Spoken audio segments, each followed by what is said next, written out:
रोखठोक वार्तांकन, रोखठोक बातमी। तालुका पोलिसांनी केलेल्या नाकाबंदी तपासणीत पंढरपूर सांगोला रोडवरील खर्डी इथं Ashok Leyland mini tempo, car गाडी व 150 बॉक्स एड्रियल विस्की नावाची दारू पकडली।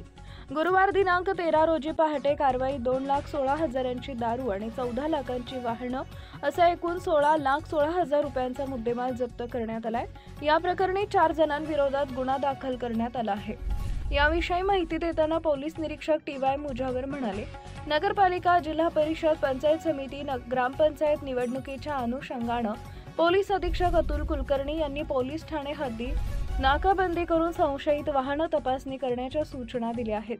त्या अनुषंगानं गुरुवार दिनांक 13 रोजी पहाटेच्या सुमारास पंढरपूर तालुका पोलिसांनी खर्डी येथील चौकात नाकाबंदी केली होती।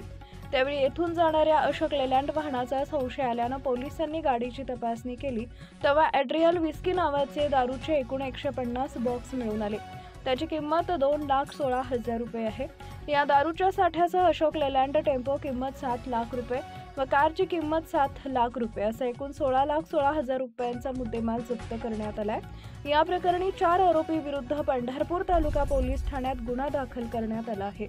ही कारवाई पोलीस उपअधीक्षक कवितकर विक्रम वडणे, PSI भारत भोसले मुंडे, हवालदार सुजित उबाळे, ताजोद्दीन मुजावर, विनायक नलावडे, तात्या गायकवाड, मंगेश रोकडे, कॉन्स्टेबल विजयकुमार आवठी यांच्या पथकानं केली आहे।